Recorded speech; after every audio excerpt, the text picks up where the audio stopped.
வணக்கம். இப்போ நம்ம பார்த்தீங்க அப்படின்னா, நம்ம இங்கே லோக்கல்ல திண்டுக்கல் மாவட்டம் ஐயம்பாளையம் அந்த இதில் நம்ம இப்போ கொப்பரை களம் வந்து நம்ம பண்ணியிருக்கோம். இப்போ அதில் பார்த்தீங்க அப்படின்னா, இப்போ நம்ம இங்கே மாதிரி தான் நம்ம வந்து இங்கே இருக்கக்கூடிய தென்னை விவசாயிகள்கிட்ட நம்ம இப்படி ஒரு காய்களை வாங்கி கொட்டைக்காயை நம்ம வாங்கிடுறோம். ஒரு காய் வந்து இந்த சைஸில் இருக்கும் நமக்கு.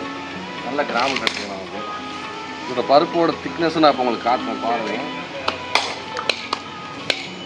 பருப்போட திக்னஸ் பார்த்தீங்கன்னா உடைச்சிட்டு இருக்காங்க. அதான் நம்ம பார்க்குறோம்.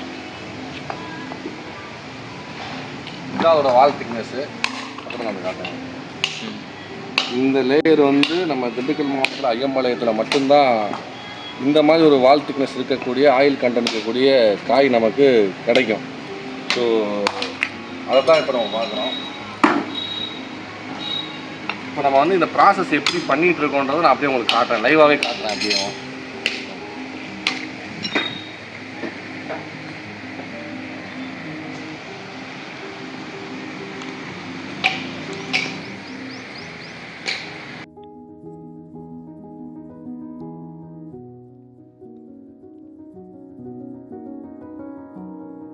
இந்த மாதிரி தான் நம்ம வந்து ஒரு பக்கா ஆர்கானிக்காக எந்த ஒரு கெமிக்கலும் கலக்காம சல்ஃபர் வைக்காம ப்ராப்பரா ஆர்கானிக் முறையில வந்து நம்மளே உற்பத்தி பண்ணி தமிழ்நாடு முழுவதும் நம்ம சப்ளை பண்ணிட்டு இருக்கோங்க.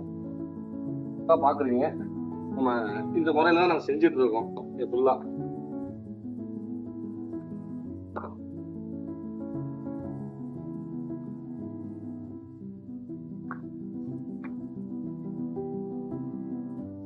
நம்ம கிட்ட பாத்தீங்க அப்படின்னா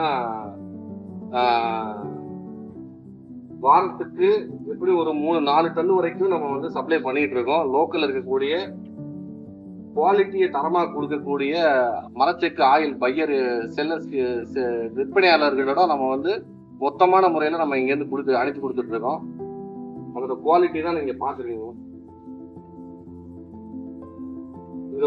இந்த பருப்பு வந்து எப்படி ஒரு 3-4 நாள்ல வந்து நல்ல ஒரு காய்ச்சல நல்ல ஒரு பதத்துல இது நமக்கு கிடைச்சிடும். அதுக்கப்புறம் இதை ப்ராசஸ் பண்ற வீடியோவை நான் அடுத்து அப்டேட் பண்றேன் உங்களுக்கு. நன்றி, வணக்கம்.